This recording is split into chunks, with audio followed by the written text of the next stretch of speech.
What's going on, YouTube? Welcome back to Logan's Garage. In today's episode, we're going to clean and paint the engine, as well as do a walkthrough of some of the parts that I've been purchasing the last couple weeks to make this project happen. Stay tuned.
The next day, we let the valve cover, and I actually threw in the timing chain cover soak overnight. So I'm gonna pull them out and give them a little scrub and see what we can do to them. Make sure I put my gloves on so I don't take my fingerprints off.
So today's kind of a lazy Saturday.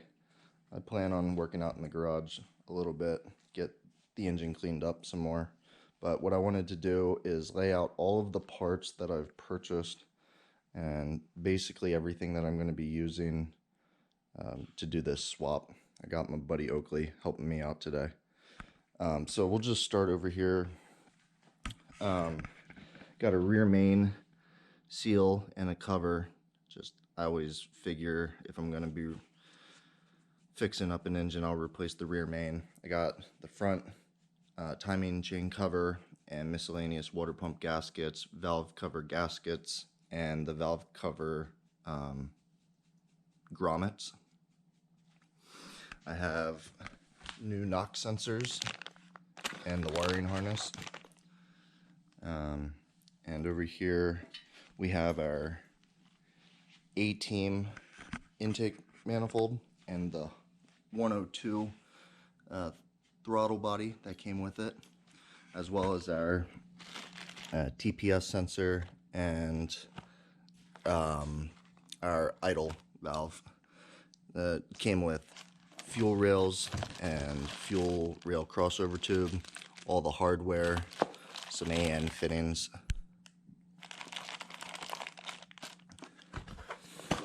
Moving over here, I needed to get 3 new coils.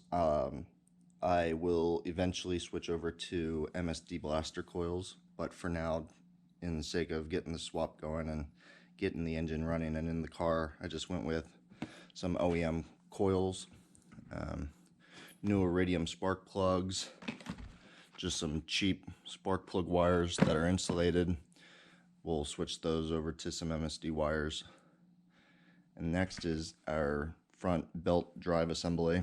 I have the engine's originally out of a 2003 GMC pickup truck, 1500. So it had the truck accessories on it. So we're switching over to a LS1 out of a C5 Corvette. So we got the Corvette harmonic balancer and new bolt, Corvette water pump, which has this lower profile neck that will help clear our throttle body.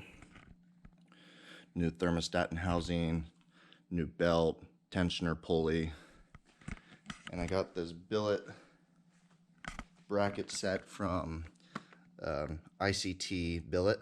They do a bunch of conversion kits, and it was a great price, and the quality of their cuts is rather impressive. So we'll see how that bolts up, but it comes with a new idler pulley, relocates it. Right now I'm doing the power steering pump and alternator with no AC because it will be a track car and it doesn't get super hot in Washington, so I'm not worried about AC right away. Maybe we'll switch over. Oakley, that's not food. I got a new alternator. This is our power steering reservoir and low pressure tube. I have the power steering pump coming Tuesday. Got a new cap, power steering cap. And switching over to kind of the fun stuff is I went with LOJ's LSX conversion kit, and I am very impressed with the quality. So it comes with custom made engine mounts. I went with the urethane bushings just to reduce some vibration. They label left hand and right hand because the left hand's a little taller than the right. Oh boy. We have a new transmission cross member and bushing.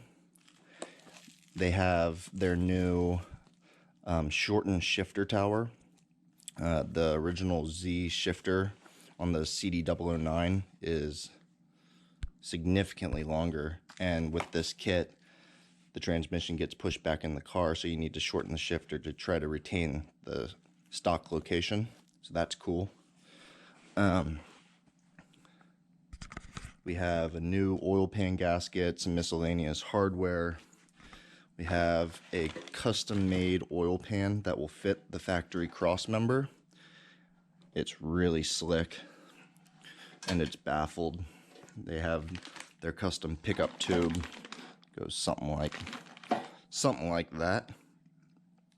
And then we have their flywheel and their Bellhousing conversion. So that'll take the bell housing, and unlike some other kits where you have to cut the bell housing off, we can retain our factory CD009 bell housing and made it up to our engine, which is cool. And it also came with a starter. So what did I miss? We also have from LOJ their oil filter relocation block, and I'll be plumbing up the lines and routing the filter somewhere where it's easily accessed. Oh, have a new dipstick, which is nice. It's a threaded dipstick. The factory dipstick for the LS is a press-in style, and they actually give you a freeze plug that goes into the factory location, which is really cool.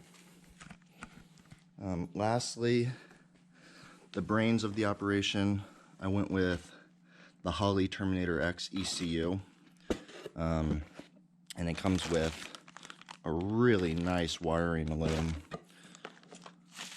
and this sweet touchscreen that will be mounted. The touchscreen is how you set up all the engine parameters, so everything from injectors to your cam duration and profile, displacement, I think the intake and throttle body size. So I actually have the factory ECU and harness, and I'll most likely be selling that, so if there's any interest, hit me up. I'll give you a great deal. So yeah, that's basically what we're working with. There's some other miscellaneous parts that I'm waiting on, like the power steering pump Tuesday, and the valley cover gasket will be here this afternoon. And the only thing left is the fuel regulator and some miscellaneous fuel lines. I think I'll be running either a Holley or an Aeromotive bypass fuel regulator and placing that on the return side.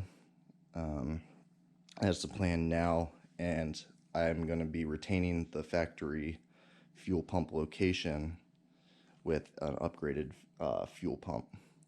So just an example of the parts we're using, and you'll see me install them on the engine as we go along. I almost forgot a big piece of this build. We'll be running an aluminum Mishimoto radiator, and it's a drop-in for the 350Z. It's a nice piece.